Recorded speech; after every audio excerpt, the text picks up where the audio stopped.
The last chapter of Ketubot is related to the subject of Ketubot, but it just seems out of place in some way because it's no longer related to, if you like, thematically in subject matter order, but it's related to two dayanim, two judges, one called Admon and one called Hanan.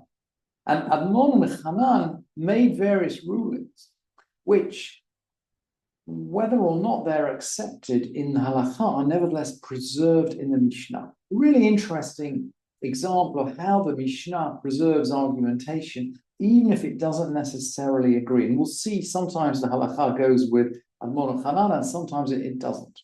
But today, today it's going to go with Hanan. Let's have a look at the Mishnah. There are two judges of gezelot, of robberies. And by the way, there is a version of the Mishnah that reads gezerot, judges of, let's say, decrees or ordinances. Well, we're not sure which one, but anyway, Kaufman has gezelot, robberies, so we're going to go with robberies. There were two judges of robberies, Yerushalayim, in Jerusalem. Admon, one was called Admon, Hanan ben Abishalom. The other one was called Hanan ben Abishalom. Hanan omer shnei devarim, but Admon omer shiva. Hanan actually stated two rulings, and Admon stated 7. So we're going to learn these as we go through the chapter. But we're going to start with Hanan. Mi shehalach lo limedinat hayam ve'ishto tovat mezonot. Hanan omer tishava b'sof ve'lo tishava b'tchila. Let's say a man went abroad. He went to a country beyond the sea. And his wife claims maintenance. So this is not a man who's dead. And there's no suggestion, by the way, that he's divorced either. He's just gone off. He's absent. And of course, he's obliged to pay maintenance he's obliged to maintain his wife under the Ketubot. So his wife claims maintenance, and of course, she would like to be able to sell or dispose of items in his household in order to pay for her maintenance, because she's still at home, she's in control. So we could say it's analogous to the situation of a widow who's managing her deceased husband's estate. And we've looked at this halakha before. And Hanan says she must take an oath at the end. I.e., now perhaps we're not sure what the end is. Perhaps when her husband comes back to assure him that she hasn't misappropriated anything in the house, or perhaps at the end, if he turns out to have died, maybe at that point she has to take an oath to his heirs. We're not sure, but Hanan says an oath at the end, but not at the beginning. In other words, to get initial permission, she can sell off assets from her husband's property to pay for her maintenance without first going to the Beit Din and declaring that her husband has run off and has left her without any resources. And Hanan is not going to be unchallenged. So the sons of the high priests had a different view. So there must have been a different Beit Din in Jerusalem. And we're getting some insight right now into sort of different kinds of Batei Din. This must be before the destruction of the temple. The sons of the high priests are, they're a cohort of lawmakers now. So this is before the destruction. So they disagreed. Ve'amru, and they said, Tishava b'tchila u'v'asaf.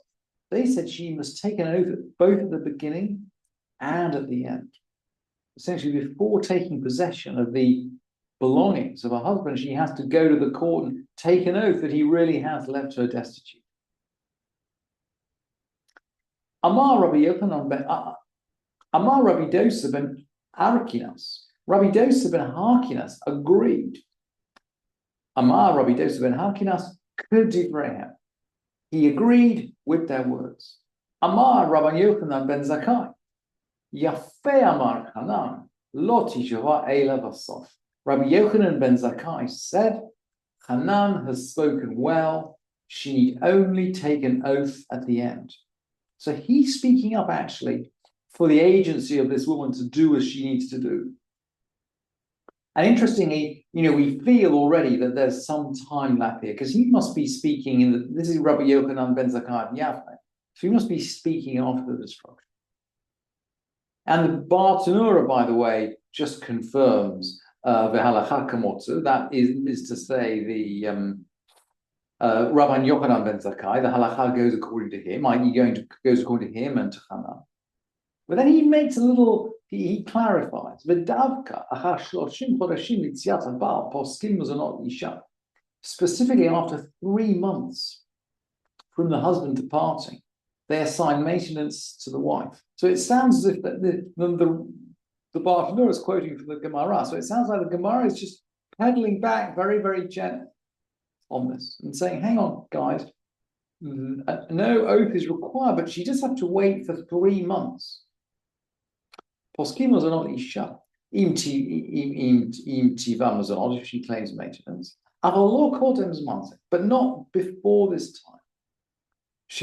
Shechazaka ein adam maniach beito rekan veotzi, because there's a presumption that a person doesn't just leave his house completely empty and walk off. There must be something in the house for her to provide for herself with. So the Gemara, if you like, pedals back a little bit on the halacha, but the halacha basically follows Hanan. The wife can take possession of what is required without going to the Beit Din first. Now, what if in the same situation someone else supports this woman?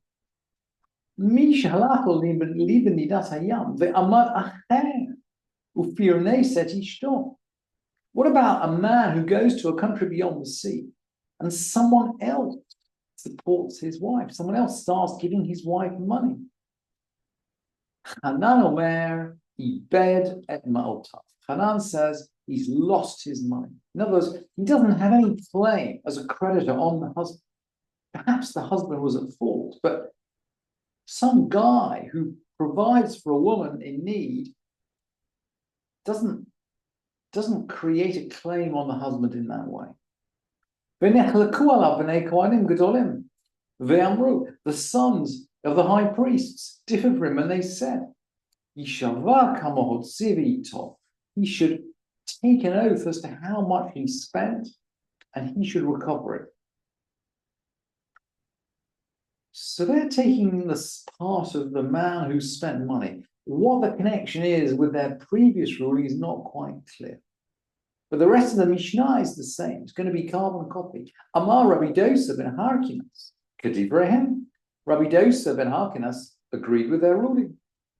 Amar Rabbi Yochanan ben Zakkai. Yafeh Amar Hanan. Rabbi Yochanan ben Zakkai said, Hanan has spoken well. Hiniach ma'otav al keren hatzvi. This guy, Hanan, has spoken well. This guy has put his money on the horn of a deer. What does it mean to put your money on the horn of a deer? I think Rabbi Yochanan ben Zakkai is saying, guys, if you give money away without making proper documentary arrangements to get it back, it's a bit like pinning something onto the horn of an animal which can run really, really fast. You pin something on the horn of a deer, you will never get it back.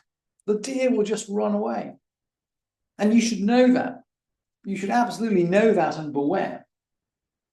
So, given that you should know that and beware, you have no legal claim on the husband.